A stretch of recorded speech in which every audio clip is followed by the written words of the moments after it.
weekly Time4Action webinar this in 2021. My name is Ken Johnson. My colleagues Kathleen O'Hara, Rolly Montpellier, and I are all coming to you from the traditional unceded territories of the Algonquin people, also known as Ottawa, or the part that we're in. Today we're going to talk about nuclear power, and we've got quite a crowd. We've got 100 people in on the Zoom, and anyone beyond that should be getting onto the Facebook feed. Our two guests we're very happy to have. They're both very knowledgeable and real movers and shakers. They've been at it for a very long time, as you'll see from their bios.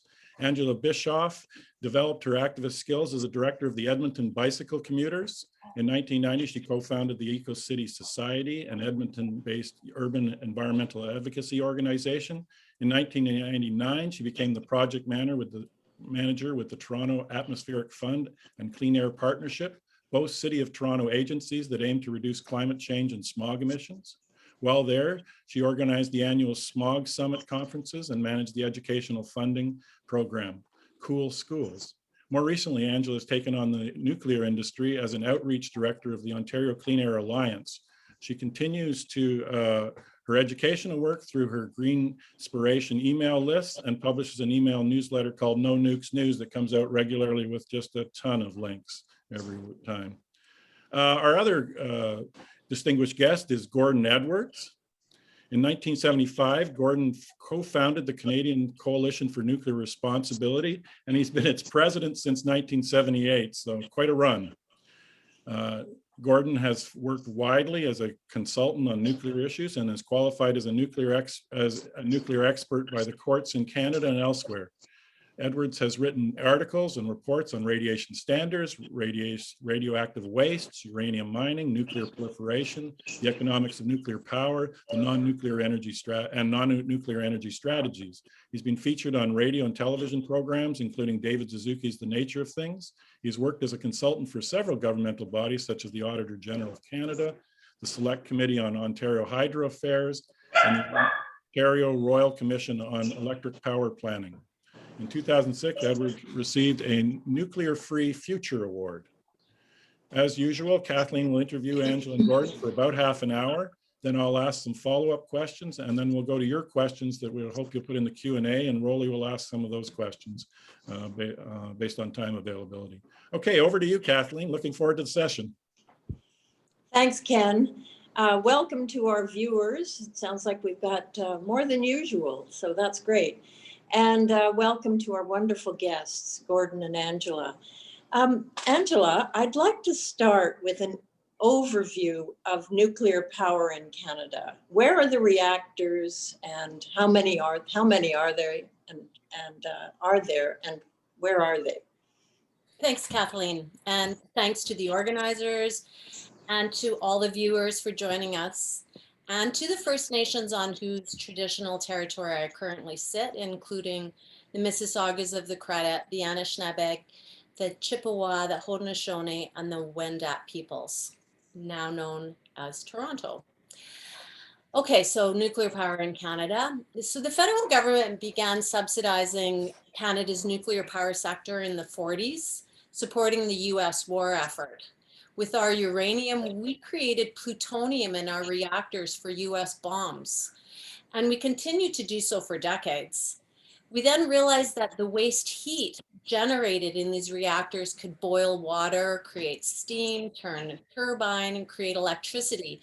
So starting in the 70s, the feds built out 20 nuclear power reactors in Ontario, all on the Great Lakes, 2 in Quebec and 1 in New Brunswick on the Bay of Fundy. Today, Ontario is the second most nuclearized jurisdiction in the world, hosting the largest nuclear station in the world in Kincardine with 8 reactors, and 2 very large stations in the Greater Toronto area, incredibly, with 10 operating reactors just east of Toronto at the Pickering and Darlington stations. In 1998, 7 of Ontario's reactors were closed due to safety issues. 5 of them were rebuilt, but costs were so astronomical that 2 others were mothballed. Not a single Canadian nuclear reactor has been ordered, or our Canadian industrial reactors are called can-do reactors, and not a single one of these designs has been ordered since 1978. There's been no interest globally in the can-do design, as it has some fatal design flaws that make it inherently unsafe. Our current Canadian fleet is mostly geriatric now. We're starting to rebuild some of the old reactors and extend the life of others. And now we've got the latest push for SMNRs, small modular nuclear reactors. Industry likes to drop the word nuclear and just call them SMRs. Other people, including Gordon, think we should call them DDDs, dangerous, dirty distractions, because they're at least a decade away. They're the nuclear industry's desperate attempt to get governments to pony up taxpayers' dollars to rescue their dying industry. Thanks, Angela. We'll get to SMRs or DDTs later. But first, it almost seems like there's an invisible cult that's been pushing nuclear in Canada and around the world. Gordon, can you tell us who the interests are who are pushing it and now getting away with pushing SMRs, which we'll, as I said, we'll discuss later? Well, the one thing about nuclear energy is it's something that humans were unaware of until about 125 years ago. The first indication of nuclear energy was discovered in 1896 in Paris, France, by a man named Becquerel. And Becquerel today is the unit that's used for radioactivity. It refers to 1 radioactive disintegration every second. And Madame Curie discovered that there's other elements in the radioactive uranium ore.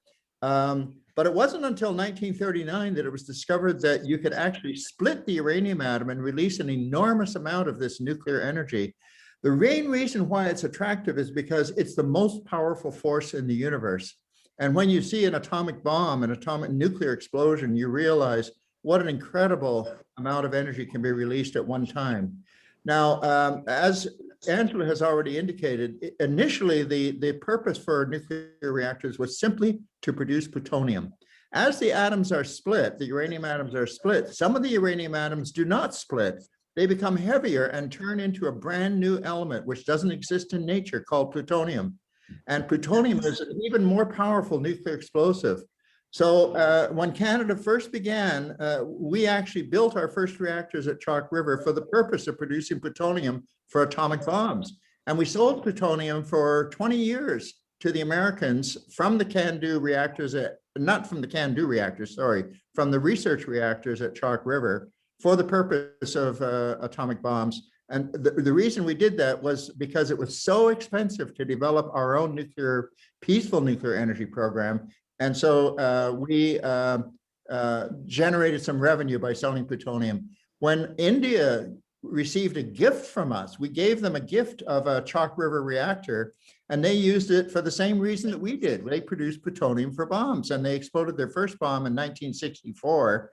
That shocked the whole world. And then people discovered that other countries were doing the same thing, that Argentina and South Korea and Taiwan and Pakistan were already on the verge of doing the same thing that India did.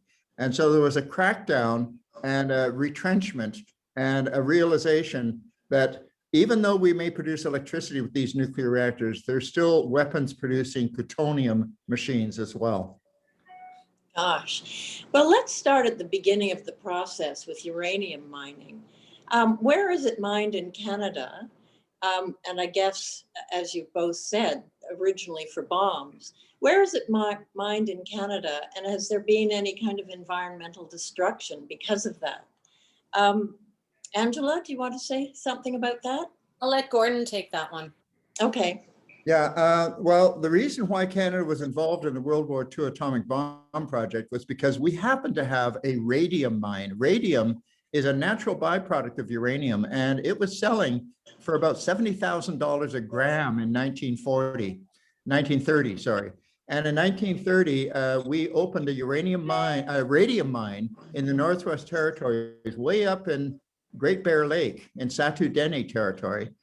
And that went down to Port Hope, Ontario, where it was processed into purified radium for use in hospitals.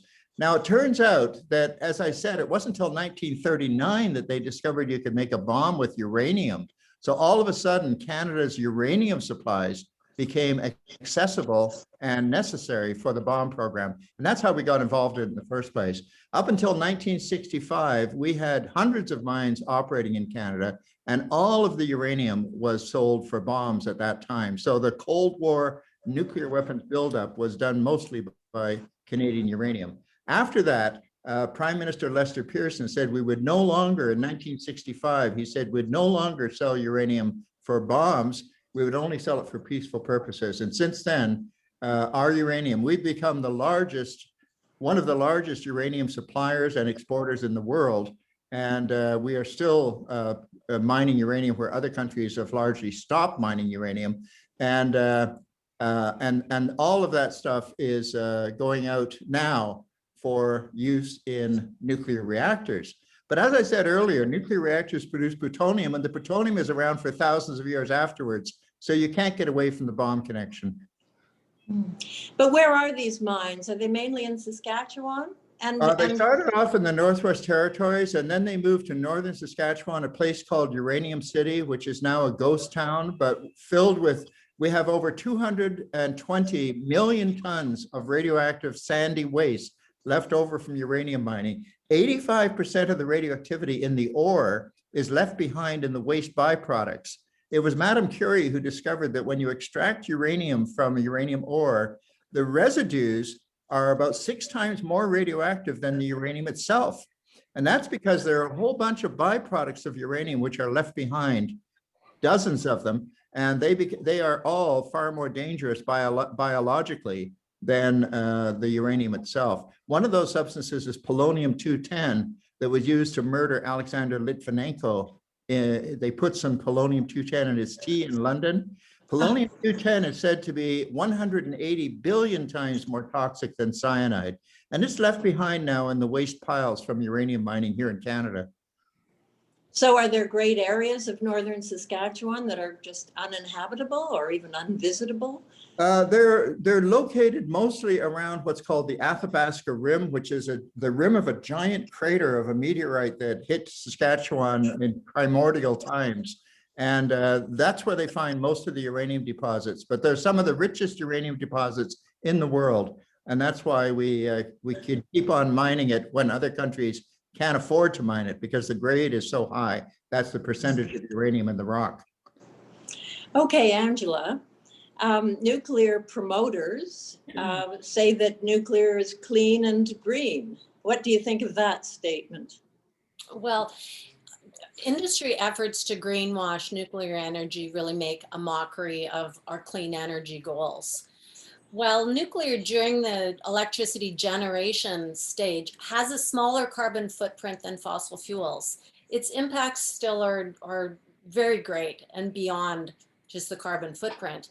All stages of the nuclear fuel cycle or chain, from uranium mining to processing, refining, fuel fabrication, reactor operations, nuclear waste handling, they all emit radioactive carcinogenic pollutants and leave a toxic legacy of radioactive wastes. For example, Dr. Ian Fairley is a radiation biologist from the UK. He's written that 100 kilograms of tritiated water vapor are released routinely every day into the air and water from the Pickering nuclear station alone. So that's just right on the border of Toronto. And tritium, of course, is a carcinogen, causes cancer, a mutagen, mutates genes, and a teratogen. It crosses the placental barrier to affect the developing fetus. So then there's the issue of accidents, of which there have been many, large and small, in Canada and around the world, which have left large sacrifice zones and untold harm. You know, Fukushima and Chernobyl example are the largest that we're all familiar with. Dr. Timothy Musso and his team of researchers from the University of South Carolina, they've been studying the effects of Chernobyl and Fukushima, those nuclear accidents, on animals and plants for the last few decades. And they have found increased mutations, genetic damage, poorer performing and malformed sperm, sterility, pollen inviability, cancers, cataracts, mental retardation, fewer species, fewer numbers, dead zones, and no evidence of adaptation. So how can an industry claim to be green when it has an intractable problem of nuclear waste that needs to be isolated from the environment for hundreds of thousands of years, if not millions of years? And all we get out of it is a couple of decades of electricity. Then heat is generated from all nuclear power plants, which adversely affects water ecosystems. I mentioned that all our nuclear reactors in Ontario are on the Great Lakes, all or the Bay of Fundy is in the case of New Brunswick. All of Canada's nuclear reactors, to save money, they use a once-through cooling system, which discharges billions of gallons of water every day at temperatures into the surrounding water, at temperatures up to 9 degrees Celsius hotter than the water in which it flows. And at the same time, their netting entraps and kills millions of fish. And the insurance industry won't insure against nuclear power accidents. Nuclear power plant operators rely on a government-backed Nuclear Liability Act. It's an insurance scheme that limits industrial liability in the fact of an accident or an attack. At present, the liability is just $1 billion that nuclear is liable for. Compare that to accident at Fukushima, for example. That's expected to cost upwards of a $500 billion. So once again, taxpayers and future generations are left just covering the butt of the nuclear industry. Gordon, I've heard one of your tapes that you pointed out that our Lake Ontario won't have the same capacity in a way as the Pacific Ocean did with Fukushima. What do you mean? How much water is needed? Yeah, well, that's a good question. You see, the problem is that while the reactor is producing electricity, it is also producing hundreds of brand new radioactive elements that never existed in nature before 1940, hundreds of them. We have a list of 211 on our website, and that's not a complete list. These constitute the radioactive waste. A can-do fuel bundle, which is about the size of a fireplace log, once it comes out of the reactor, it would kill any human being within 20 seconds by a blast of gamma radiation that is deadly in a very short time. So it will never be handled by human hands again. And that's because why? Because when the uranium atoms are split, you have hundreds of different broken pieces of uranium atoms. And all these broken pieces, like shattered glass, each one of them becomes intensely radioactive. They're highly unstable. A radioactive atom is one that is like a tiny miniature time bomb. It will explode suddenly and violently without warning, giving off a kind of subatomic shrapnel.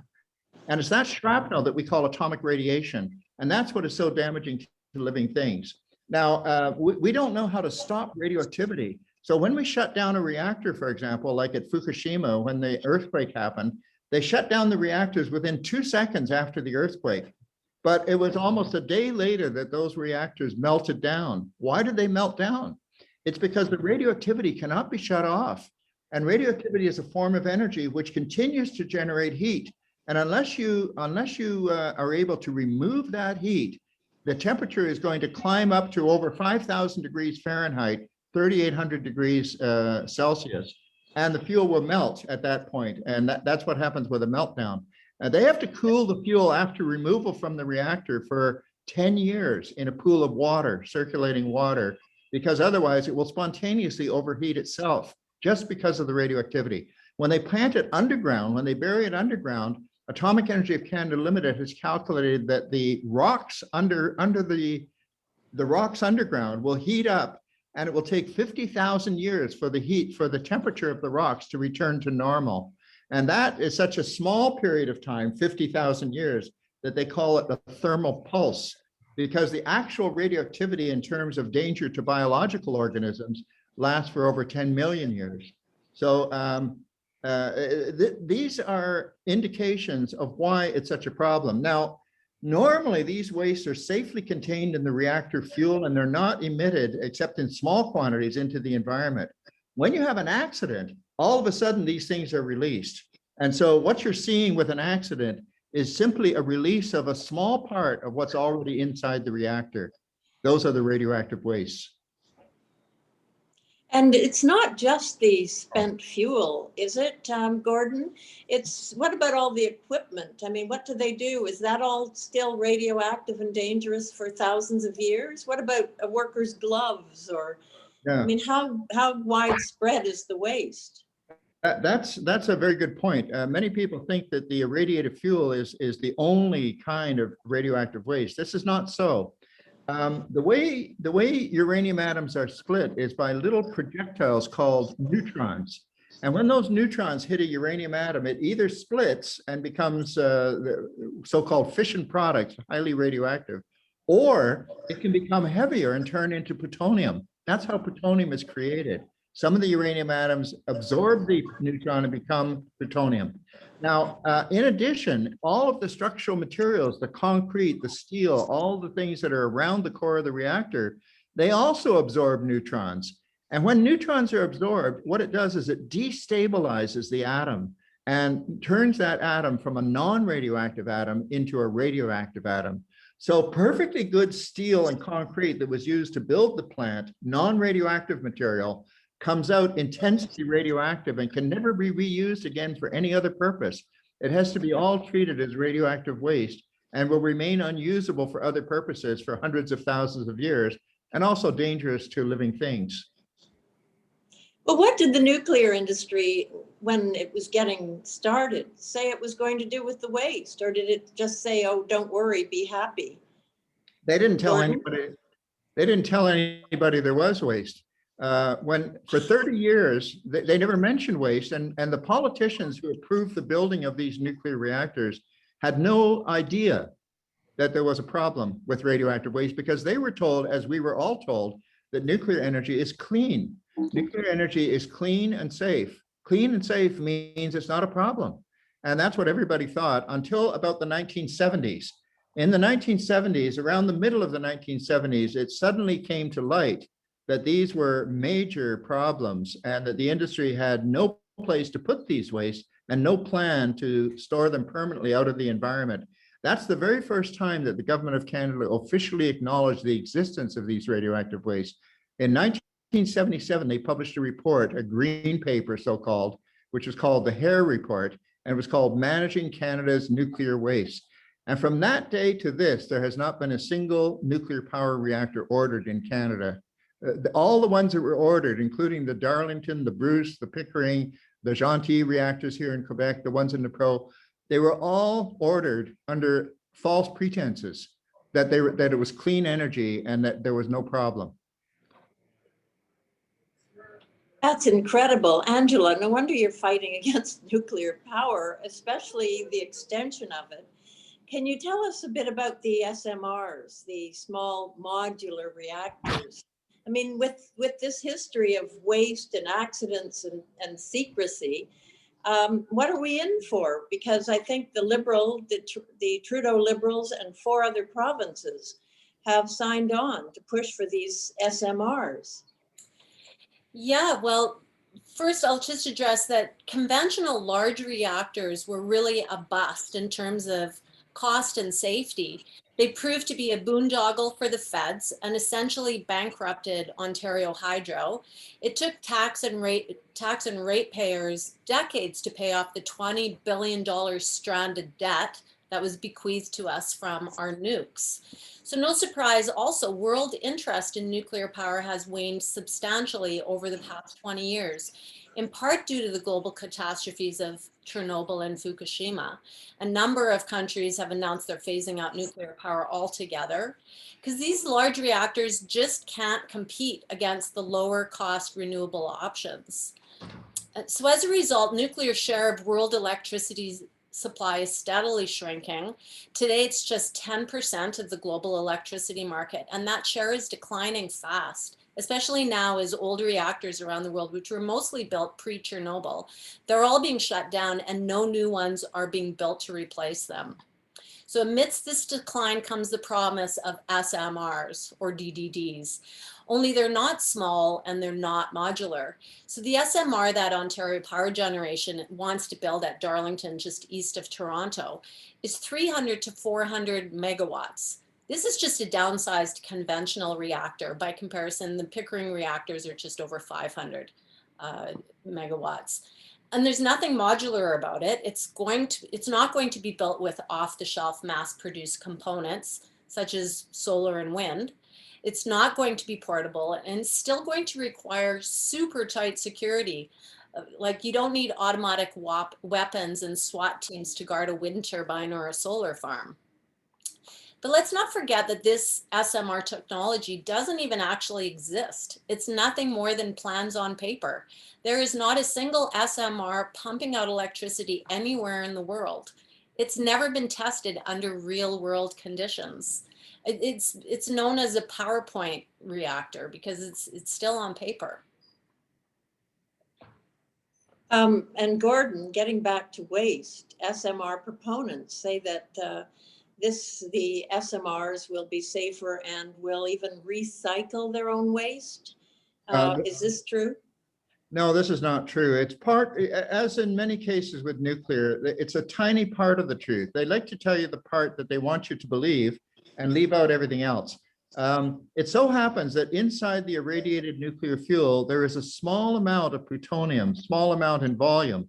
In CANDU reactor, for example, it's about 0.5% of the CANDU fuel bundles is plutonium. That's the part they want to extract in order to recycle. The problem, however, is that if you extract the plutonium for use as fuel, then it can equally well be used for bombs. It becomes the choice of the owner.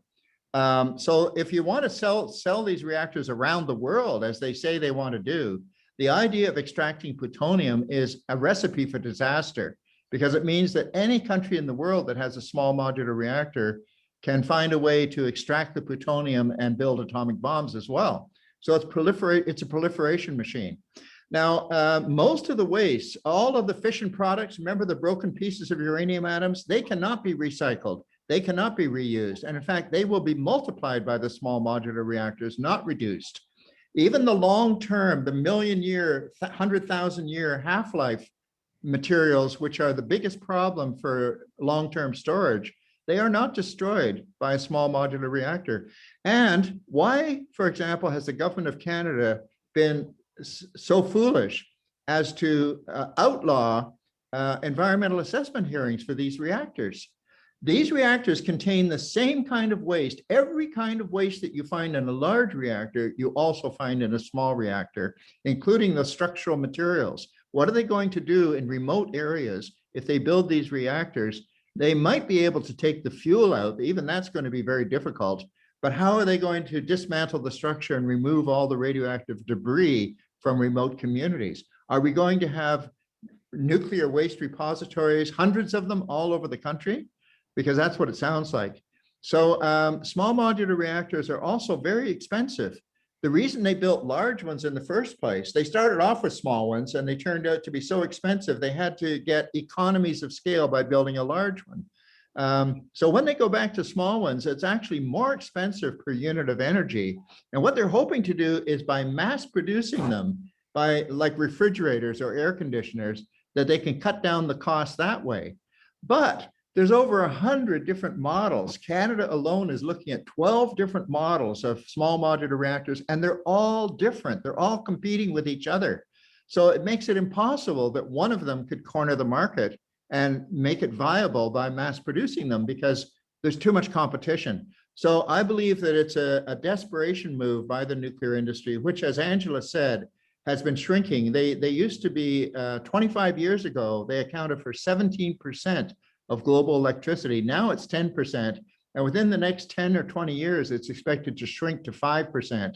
So it's on a steep decline. Meanwhile, renewables are growing faster than all other sources of energy combined, and they are doing extremely well. The most important thing in terms of climate change is that renewables are fast. They can be deployed in one building season or two at the most. And as a result, you get immediate benefits. And already they're proven technologies. There's no doubt that they work. And what's more, they're much, much cheaper. They're about 5 times or 10 times cheaper than nuclear, which is why they're doing so well right now. So to invest money into new reactors that are untested, unproven, and that won't be available for 10 or 15 or 20 years, if ever, means that we don't do anything about climate change. Those 4 premiers that you mentioned who have signed on to the small modular reactor idea, every one of them is against carbon pricing. They have given no indication, any one of those 4 premiers have given no indication that they really are serious about fighting climate change today. In fact, Premier Ford, for example, has canceled all renewable energy contracts that were already signed at a penalty of $250 million in penalties that had to be made. So what they're doing is they're actually kicking the can down the road. They're saying, we don't intend to do anything about climate change for at least 10 years. Instead, we'll throw money at these small modular reactors and we'll use political smoke and mirrors to pretend that that means we're doing something about climate change. This is nightmare material, I have to admit. I almost wish I hadn't heard any of this. I knew they were sketchy, but I had no idea it was this bad. So, Angela, Doug Ford would say we can't meet our electricity needs in Ontario, for example, without nuclear. What do you say to that?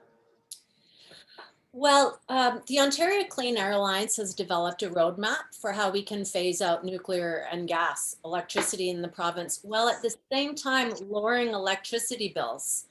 So we could invest in made in Ontario wind and solar, and we're fortunate to live next door to the 4th largest water power producer in the world, Quebec, and they have massive surplus supply that they're willing to sell us at 1/3 the cost of new nuclear. Their hydro reservoirs can also provide storage to back up Ontario's wind and solar industries. And of course, aggressive conservation would be needed. But that's just Ontario. Looking globally, Mark Jacobson, there's been hundreds of studies done by, by modelers around the world, how countries could go 100% renewable. But one in particular, I'll mention Mark Jacobson and his team from Stanford University. They've mapped out how countries around the world could go 100% renewable for electricity, transportation, and heating and cooling by 2050 through a combination of wind, water, solar, geothermal, conservation. And like I said, the whole world is moving in this direction. Even the International Energy Agency just yesterday released a mind-blowing report announcing that to meet our climate targets, we have to phase out fossil fuel infrastructure and focus solely on renewable power. And incidentally, in that report, they only mentioned existing nuclear in passing, with no reference to new nuclear and with no emphasis on expanding or rolling out nuclear. Their emphasis was solely on renewable power sources. So, we live in a climate era. We have no choice but to go renewable for all the reasons we've outlined today. We have the solutions. We know how to do it, and they're lower cost. That's the good news. They're lower cost, they're safer, they don't leave a toxic legacy of radioactive waste for future generations to deal with. Before I turn you both over to Ken for follow-up questions, Rolly has been posting links for both of you, either information links or action links. I think, Angela, you have a petition, but is there anything you'd like to say about what people can do after hearing what I consider really horrific news? Right. That our government, I mean, we've been saying, I made a poster that had carbon captured for O'Toole and Trudeau, but obviously they're nuclear captured as well. So Gordon, is there anything you'd say just before you speak with Ken? Sure. Well, right now, for the first time in 25 years, the Canadian government is undertaking a review of its nuclear waste policy, and which is highly inadequate right now. And in fact, they came under criticism a couple of years ago by the International Atomic Energy Agency, which sent a team of 17 nuclear experts to investigate. And they recommended that Canada develop a much better radioactive waste policy, and they have to formulate a strategy. Right now, there is no national strategy for dealing with radioactive waste. So people right now have the opportunity to write into the government and tell them that we don't want to have more of this waste produced, and we want the existing waste to be managed in the safest possible way. And we don't want the nuclear industry to be 100% in charge of their own nuclear waste, because we're the ones who are going to inherit it and our grandchildren. Consequently, we're calling for an independent nuclear waste and management agency, which would not be connected to the nuclear industry, and which would be answerable, which would report regularly to Parliament, and which would be responsible to the citizenry. And they would have input from the nuclear industry, and the industry would pay the bills, but they would not be in charge. They would not be driving the bus.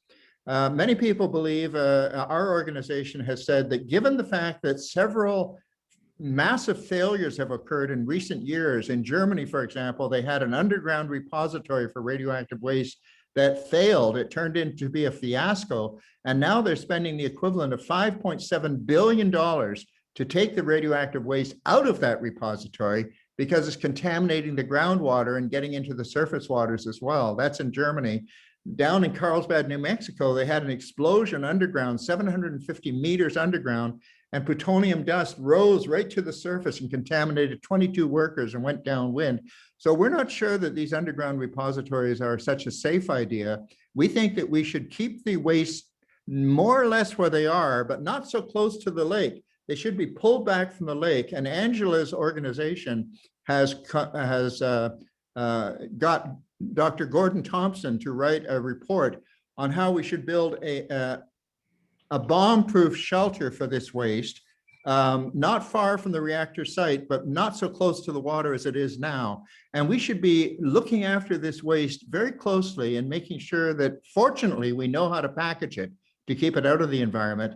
And therefore, we know how to repackage it. And so the concept of rolling stewardship, they're only about 80 years old, these wastes, and we don't really have a solution yet, and we shouldn't be going off half-cocked. The industry would like to just kiss it goodbye so they don't have to worry about it anymore, but that means it becomes our problem and not theirs. Again, just shocking. Angela, any wrap-up sort of action suggestions? Yeah, thanks, Kathleen.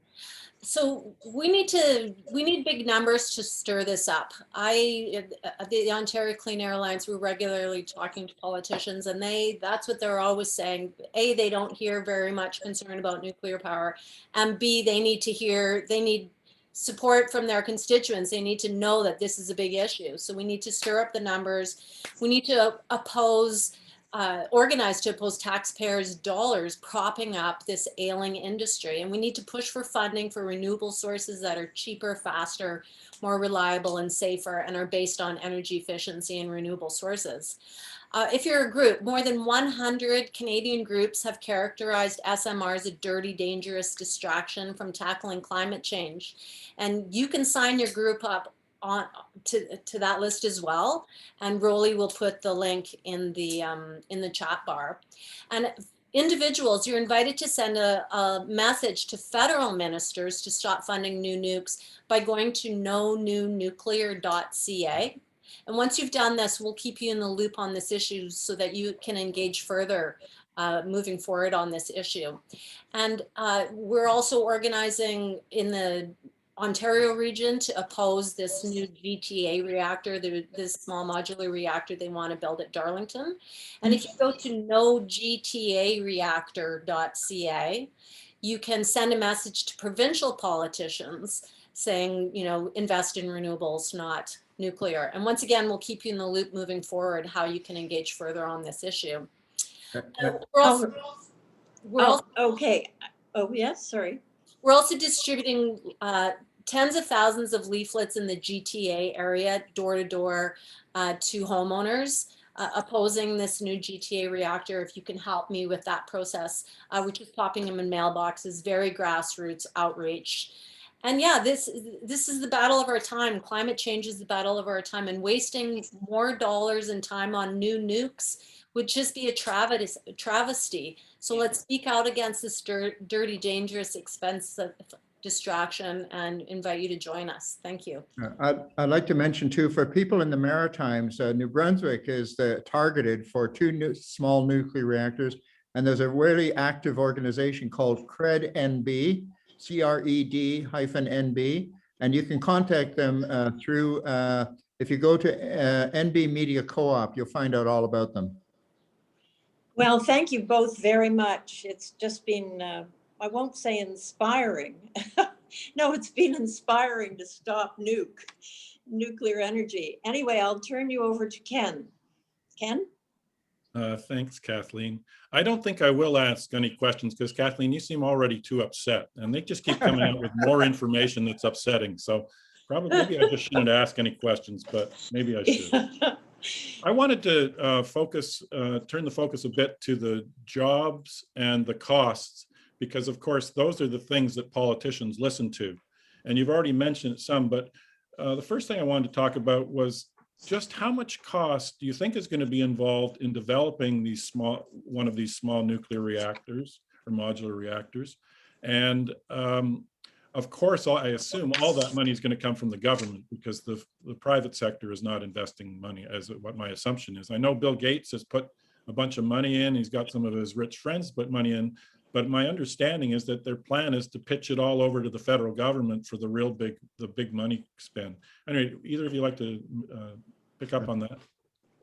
Yeah, I'll mention that the reason why they're going after governments to finance these things, in fact, they need to have government financing because Wall Street has turned down. They advise regularly investors not to invest in nuclear projects.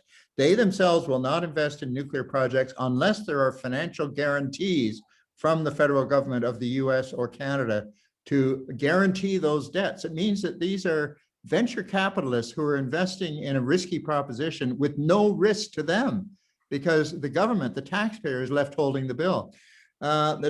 According to estimates that we have based on the proposals that are before us, it really depends on what kind of small modular reactor you're talking about. In the United States, they have one small modular reactor project in Idaho, which has been given the nod to go ahead, but already they've more than doubled the anticipated cost, and they've had to get a $4.5 billion loan guarantee from the Department of Energy in order to proceed. Here in Canada, we're embarking upon much riskier technologies than the ones they're using in the States. Basically, in the States, they're just using a scaled down model of what they already have. Here in Canada, we're using radically different models. For example, in New Brunswick, they have what they call a molten salt reactor, where they intend to take 700 tons of CANDU spent fuel, this highly radioactive stuff, and dissolve it all in molten salt in order to separate out the tiny amount of plutonium that is contained there to be fuel for the Moltex reactor. This is going to be extremely expensive, and we've recently seen estimates that show that this is going to run into the billions of dollars. So once you're in for a dime, you're in for $1, and once you're in for $1, you're in for $1 million, and pretty soon it becomes billions. Already the federal government has given $50.5 million to that project. And there's been a lot of concern, even south of the border, from non-proliferation experts about the dangers of investing in this kind of technology because of the plutonium connection. No, but it's just to redirect you to Facebook. It says you should be able to go on Facebook. What Facebook Live runs, you're supposed to redirect you there if you can't. Actually, while Ken is off camera, I might mention that I didn't really answer the question about the water. You said, why is the Lake Ontario not a big enough water vehicle? In case you don't know, in Fukushima, they have 1 million tons of radioactively contaminated water that they've been trying to dump into the Pacific Ocean. And that's as a result of the accident that occurred there. If that same 1 million tons of radioactive water was here in Canada, imagine dumping that into the Great Lakes, which is the drinking water for 40 million people. So the Great Lakes are 30,000 times smaller in volume than the Pacific Ocean. And yet in Japan, there's huge opposition from the fishermen and from the Japanese and from many others against, even the Koreans have said they will boycott the Olympics as a result of the plan to dump this water into the Pacific Ocean. So if it was here in the Great Lakes, it would be a catastrophe. Okay, that only happens because of an accident. If you don't have the accident, then you don't have that kind of catastrophic eventuality. But accidents do happen. Maybe I could talk about the cost. Did I already talk about the SMR roadmap, the Canadian roadmap? I don't think so. Okay, so the Canada's SMR roadmap, which was produced in 2018, paid for by government, paid for and promoted by government, but was produced by industry. It promises that power from these SMRs will cost 16.3 cents per kilowatt hour. That's best case scenario. That's, you know, without the inevitable cost overruns. But this is a terrible deal, really, when you compare it to the alternative. So wind and solar are available now for 4 to 7 cents a kilowatt hour. And the US Department of Energy says they can get solar down to 2 cents a kilowatt hour in the next 5 years. Or compared to water power from Quebec, we could get that for 5 cents. So all these renewable alternatives are like, 2 to 5 times less expensive than this SMR proposal, which, whoops. I did that on purpose, Angela. Great. About it. Yeah. And so the difference we're talking is billions of dollars. Giving this, the nuclear industry a lifeline would cost us billions of dollars. We're already spending $13 billion to rebuild Darlington, $13 billion to rebuild the Bruce nuclear station. Now the industry players are asking for billions more for SMRs that are so much more expensive, a decade away, unproven. Why would we lock ourselves into this high cost, risky nuclear future when we have lower cost, safer, renewable alternatives that we can roll out in 1 to 2 years? That's how we deal with the climate crisis. We got to roll out these renewables this decade. Climate scientists are saying we don't have decades to try out new technologies that may or may not work in the future. We know that we have wind and solar and water power available now that are a fraction of the cost. Even the International Energy Agency, they forecast that 95% of new power supply around the world in the next 5 years will be renewable because it's our lowest cost source of new electricity supply. So while the whole world is going renewable, Canada is going down this high cost radioactive rabbit hole. It's just economically irrational. We can't let it happen. And in terms of jobs, nuclear is the least job intensive energy source there is. In fact, a lot of these reactors that they talk about, the ones for remote communities, virtually they're saying that they can be operator free, that you need maybe 1 or 2 people maximum to look after it. So we're not talking about huge numbers of job here. The only way that the New Brunswickers have been interested in the job potential is if they were really able to mass produce these and sell them around the world. But there's no markets. You can't build a mass production facility without an order book that's full of orders. They have no orders at all. The only people who really want to build these things are the industry itself, and they're trying to persuade the government to put government money into it, but they don't have customers. It came as a bit of a shock that we had a webinar with the SCAN folks who did an analysis of the federal climate plan. It came as a bit of a shock to, I think, many of us that suddenly this small modular reactor was an important, critical component of it, much like the hydrogen was out of the blue. I'm just wondering what either of you could tell us about the history of the lobbying, like how this thing suddenly appeared in the Liberal playbook. Because I didn't hear anything about it. Certainly in the last election, Mr. Trudeau wasn't talking about small nuclear reactors, at least not what I heard.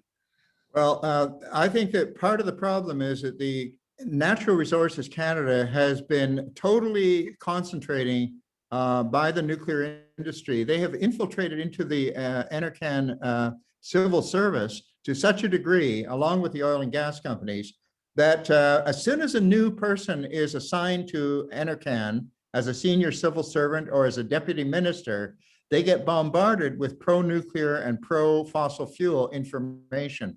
For example, Mr. Tupper recently was assigned as an assistant deputy minister in NRCan, and he told them that on the very first day that he was on the job, he had meeting after meeting after meeting, all of them convincing him that nuclear was the way to go and that it was a wonderful opportunity and Canada couldn't afford to miss it. Canada has made a big mistake of not having any democratic process, no parliamentary debate, no public hearings, no independent peer review. They simply buy the industry line, and they're basically acting almost as a salesman for the nuclear industry. And the reason for that is because the Canadian government over the years has concentrated all nuclear expertise in one agency, which is Natural Resources Canada. We have to break out of that. You can't have the company, the one agency whose job it is to sell nuclear and to promote nuclear, and which is captured by the nuclear industry. You can't have them in charge of making these important decisions without any democratic process otherwise. Remember that there was nothing, as you said yourself, it was a complete surprise because this was never mentioned during the election campaign. So the Trudeau government has no mandate from the electorate. They have no mandate from Parliament. They have no mandate from the Canadian people. They are simply following the wishes of the nuclear promoters. And by the way, they're almost all not Canadians. These are American and US companies. And these US companies often, and the UK companies, are closely related also to the nuclear weapons industries in those countries as well. Jacobs Company, Fluor Company, and of course, our own SNC-Lavalin. These are the companies that are heavily involved, and they are the ones who also have a history of fraudulent behavior, which has been discovered in court cases, and they've been barred from bidding on international contracts because of their past behavior. So we're not talking here about a homegrown thing. We're talking here about international entrepreneurs who see Canada as a soft touch. Maybe I could add that, like in Ontario, the two largest electric utilities in the province, that together, or the nuclear industry provides 60% of our electricity, or 59% right now. So the two largest utilities, Bruce Power and Ontario Power Generation, are nuclear powered generators. So they're fighting to keep their industry alive. It's a dying industry globally. Nobody's buying CANDUs. Ontario's reactors are all geriatric. What are they going to do with all these nuclear engineers? SMRs are the potential, next generation. And so they're fighting to keep their jobs. They're a very powerful lobby, and they've got the ear of the conservative governments and the previous Liberal government as well, incredibly. Both the NDP and the Greens have been much more open to consider, the Greens outright oppose new nuclear power investments. The NDP is asking for, cost comparisons and reviews, and that will essentially kill the industry. But we're locked into a very, powerful lobby here in Ontario, and they have, the Liberal governments federally are the ones that have funded the decades of nuclear investments in this country. And I guess they think it's, it's a high-tech industry that keeps them on the global world stage. But, maybe that was before, but now we're in the 2020s, we're in a climate era. We know that the renewable options have all come down so substantially in price. And the whole world is going in one direction. Canada needs to go the same direction. And that's what we've all got to get on that page and push this new renewable direction. Thank you, Angela. My worry about it, one of the real economic worries is they build these things. It's going to cost, the electricity, as you pointed out, is going to be quite expensive. And with solar and wind, and batteries, they're predicting it's going to go down another. Tony Seba and his crew, Rethink X, suggested it's going to go down another 70% this decade. So you're going to have solar and wind in the 2 to 3 cents kilowatt hour range, and the nuclear up at 15, 20 cents. And it's going to make the whole Ontario economy uncompetitive if we're paying 5 times as much for electricity. And I think that cuts into jobs. Maybe you want to mention something about that. Well, that's not, and it's not just Ontario here. And by the way, the push for the new nuclear reactors are mostly coming from outside of Canada. Even though they're targeting these Ontario Canadian utilities, nevertheless, the real push is coming from outside in many cases. I just want to mention that. Oh, sorry, I lost my thread. I better. You were saying about the cost. Yeah. One thing that's very apparent, anybody who has any grain of sense can look at the data for themselves, and it's quite clear that renewables keep declining in price and nuclear keeps escalating in price. So nuclear is always going up in price. It never comes down. And the renewables are always going down. So they have already crossed over significantly, and the gap is widening even as we speak. So to put your money, to put public money into this loser, basically, this technology which has historically played a role, but which is now on the losing end of history. I believe that our government is not really paying its due respect to the people who elected them. They should be at the very least, they should be having a very public process, very openly debating the pros and cons of these things, rather than going behind closed doors and secretly giving millions of dollars. And by the way, planning to give a whole lot more money. They've created funds for clean energy, billions of dollars they put into a clean energy fund, and they will be attempting to divert a lot of that money into small modular reactors. They have no mandate to do this. Who are they working for? Are they working for the Canadian people, or are they working for the nuclear industry? Gordon, I think you're probably really upsetting Kathleen with all this information. Oh, I'm sorry. Maybe you go a little easy on her. Maybe Anyway, I'm I think it's too time. blunt. Thank you for those answers. I have one other thing I wanted to ask here. When you say, Gordon, that a lot of this is targeted for foreign, that of course the problem with plutonium, with almost all the reactors Canada has spread around the world, have ended up being bomb-making factories, and I get the impression that that's exactly the same thing with these small nuclear modular reactors, that it's going to be the same problem, and yet they've got their eye on export. Well, that's exactly it. There's an inherent contradiction there. Now, most of the small modular reactors that are being pushed do not involve this concept of recycling fuel. Recycling is kind of a catchword. It really means reprocessing, and reprocessing means plutonium extraction. The only way you can recycle used nuclear fuel is by extracting the plutonium, separating from those highly radioactive fission products that I talked about earlier, so that then it can be used as a fuel. Once it's separated from the fission products, it's not very radioactive. It can be carried across borders. It can be smuggled across borders without detection. Right now, when it's in the spent fuel, you can't move it, because the fuel is so radioactive, it's self-protecting. Anybody who tried to steal a fuel bundle would die before they got out the door because of the intense radiation. But once the plutonium is separated, it becomes easy to transport, and therefore easy to clandestinely make into bombs and so on. And it's for this reason that the key technology is separating the plutonium from the used fuel. That's called reprocessing, and that's what they're planning to do in New Brunswick. Thank you. I think I'll turn it over to Rolly now. There's a number of questions in the Q&A. Rolly? Thank you, Ken. I don't know if the presenters have a chance to sort of follow the chat bar. There's such an interesting or rich thread of sharing information and discussion, of course. I'm going to go into the Q&A box and ask some of the questions. Now, I don't get to all of them. I try to focus on material you haven't necessarily covered yet. But one that sort of came later on in the thread of questions is from Gail Greer, and she asked, why does the nuclear industry in Canada have such clout politically? How is it so connected? Is it from decades of being present on the political scene, or how do you explain that? Either one of you or both, actually.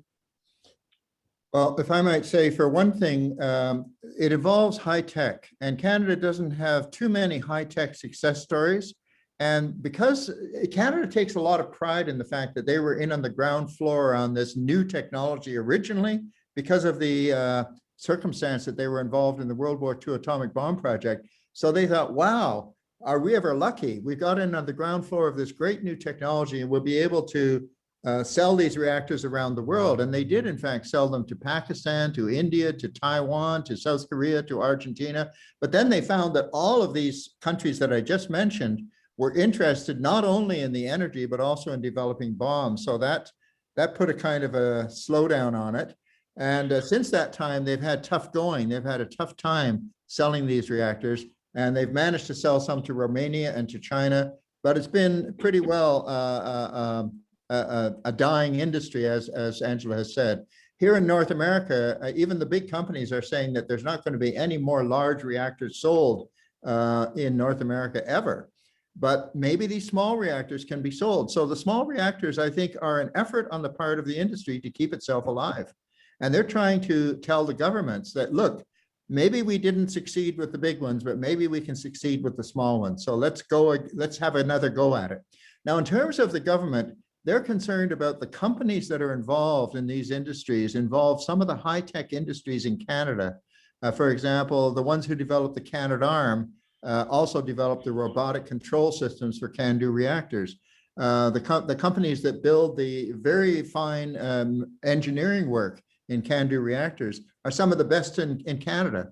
So they're concerned about those companies, and they're concerned about the ease with which you can throw money at nuclear. If you just give them money, let them do the job. And that's been Canada's attitude all along, is just give them the money and let them do the job, and they know how to do it, and we'll just sit back and reap the benefits. Unfortunately, the game plan has totally changed now, and we believe that they're really out of their depth. The nuclear industry was born in secrecy, but it ought not to continue in secrecy.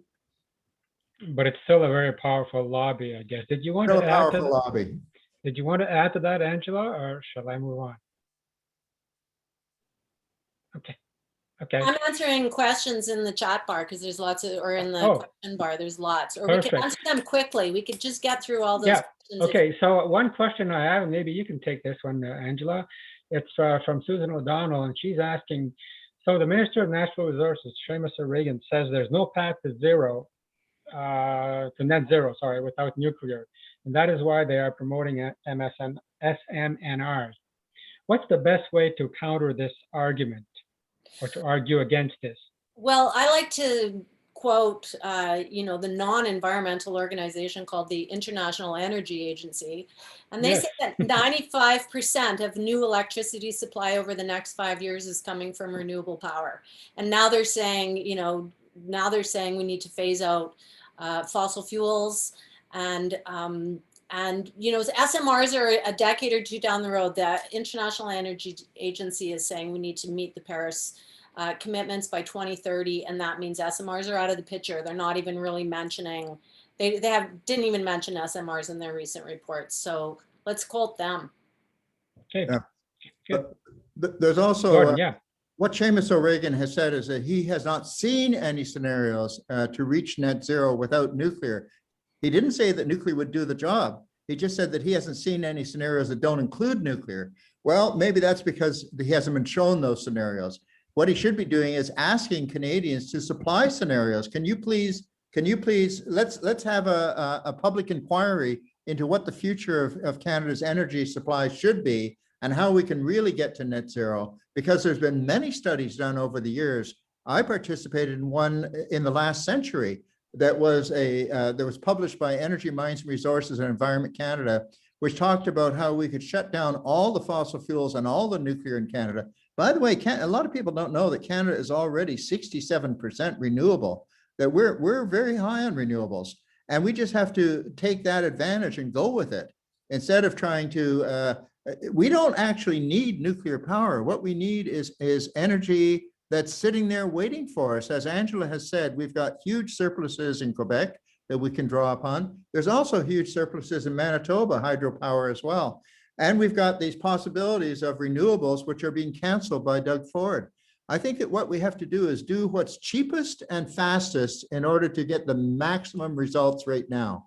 And the cheapest and fastest and most effective and also most job intensive ones are energy efficiency and renewables. And we should try for those right away, see how much progress we can make, and then we can use backups as needed. But nuclear should not be the first choice. Okay, next question I want to get to. Carolyn Herbert asked, what about radiation for medical purposes? Obviously, we still need to keep that. You didn't touch on that. I didn't hear that. So go ahead, Gordon. Yeah, well, first of all, medical isotopes can be produced without uranium and without nuclear reactors.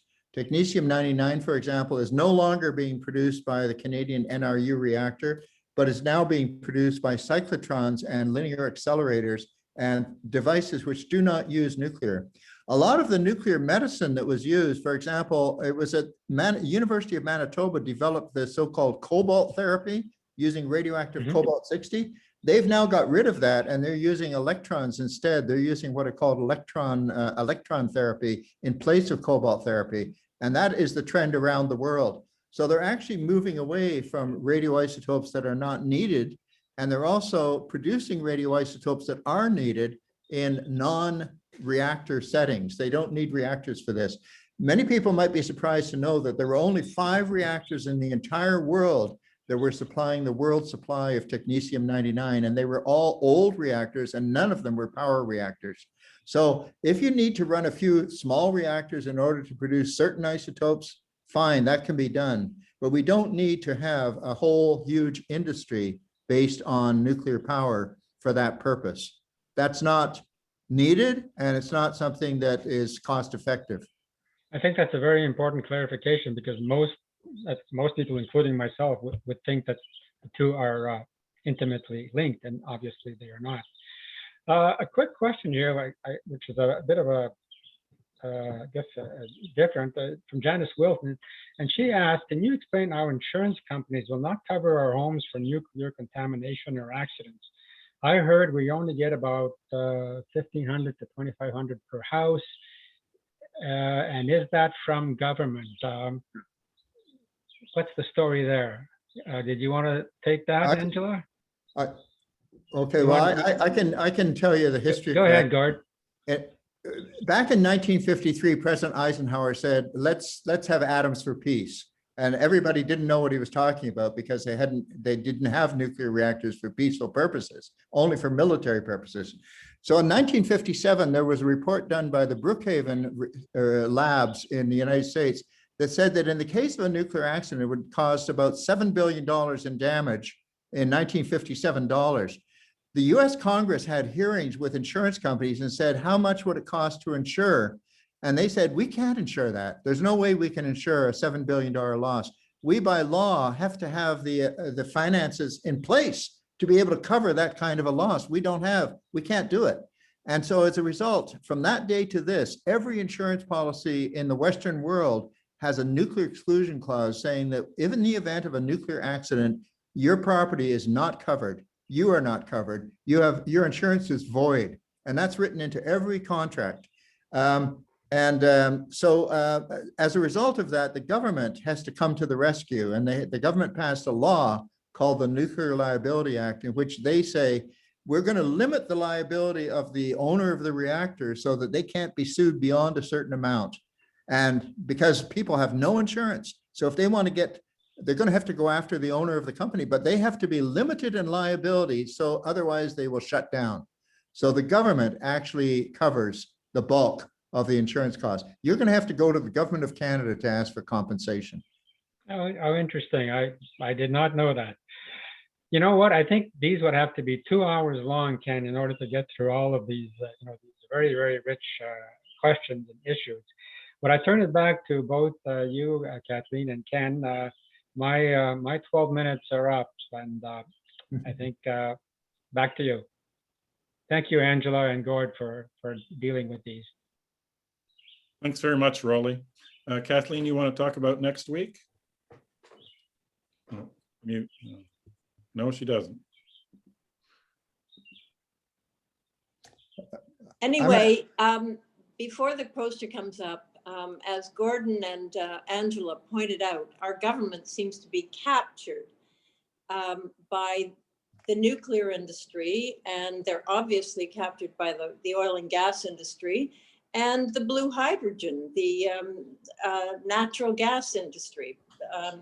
So next week, we're going to be looking at the mainly behind the scenes world of political lobbying. This will be our last webinar for now, and I think it will answer a lot of questions that have been raised in past webinars.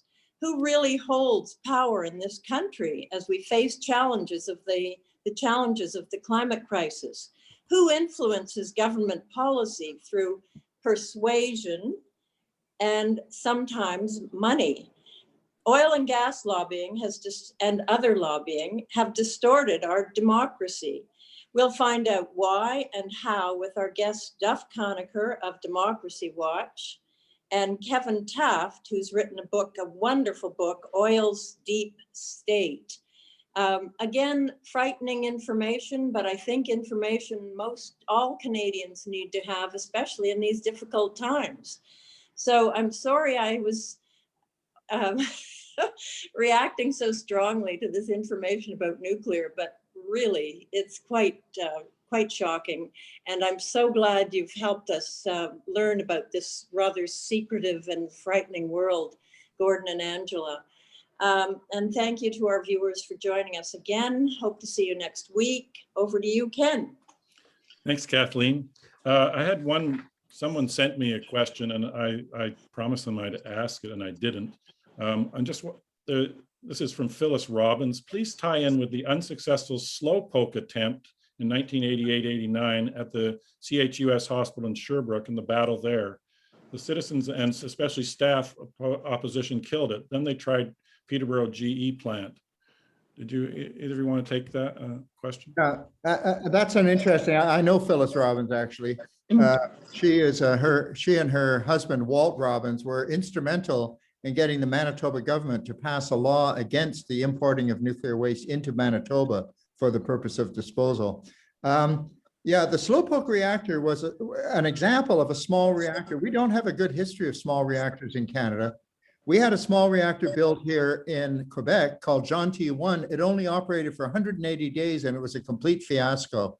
There were two small reactors built at Chalk River called the Maple reactors, 10 megawatts each. Neither one of them was able to operate safely, and they were both shut down after being built at a cost of many tens or hundreds of millions of dollars. The slowpoke reactor was supposed to be a district heating reactor, and they wanted to give it free of charge to the University of Sherbrooke here in Quebec in order to heat their buildings, not to generate electricity, but just to provide hot water to heat their buildings. And after learning about the radioactive waste and the other problems with this reactor, the radioactive emissions from it, the board that originally approved the idea unanimously turned it down. They then went to Saskatchewan, tried to give it there. They also turned it down. Then they finally built one at Pinawa in Manitoba, and they were unable to get a license to operate it because of lack of safety. So we have had several failed examples here in Canada of small reactors that were built that looked like pie in the sky and turned out to be unsafe. And none of them operated, none of them produced any useful output. So we don't have a good history of small reactors in Canada. Thank you, Gordon. Phyllis's final comment was, is the correct pronunciation of SMR smear? Or SMNER. Smear. We like to put the N in there because of the nuclear. One of the things about the SMR logo, as Angela mentioned, is they leave out the N because they don't want to call attention to the fact that it's nuclear. And they also call it clean energy because they don't want to talk about the nuclear waste. And when you look at all the promotional literature, they say not one word about nuclear waste. They don't say where it's going to go. They don't say who is going to take it. They don't say how long it's going to last. They don't say how dangerous it is. They don't say how they're going to dispose of the radioactive structures, the actual building itself. What are they going to do with that? So there's a fundamental dishonesty there, which echoes the dishonesty when the industry was first launched way back in the beginning, when they never told people that it had a nuclear waste problem. I think watching one of your webinars a day or two ago, Gordon, you said that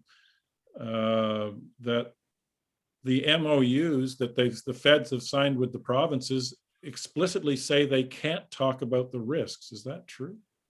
I think that what you're talking about is that there's a kind of a sign-on letter that people can join a group to learn about small modular reactors, but they have to sign a kind of a disclosure form, and the disclosure form has to indicate that they are in favor of small modular reactors. In other words, you can't get the information if you don't indicate that you're in favor of it, which is a weird way to approach public policy. Okay, thank you, Gordon. I think maybe, Angela, did you have any last word you wanted to say? Anything else you want to put up? Okay, I'd like to thank both of you. I realize every time we could go on for hours with this. You two are just fountains of knowledge. Thank you so much. I'm sure everyone who's attended, I'd like to thank all of them. I'm sure everyone has learned a lot today. So very much appreciated from Time for Action. And we hope to see everyone next week. Thanks. I'd just like to give my email address. If anybody wants to send me a question, I can answer that by emails. My email address is very simple. It's only 4 letters, ccnr@web.ca. Angela, any last word? Yes, please, if people sign the nonuclear.ca to send a message to the federal ministers, and nogtareactor.ca, send a message to provincial leaders, then we can all keep the dialogue going, and we'll engage and give you more resources moving forward. And likewise, people can reach out to me, Angela at cleanairalliance.org. I'm happy to share more resources with you anytime. Thank you. Thanks, Angela.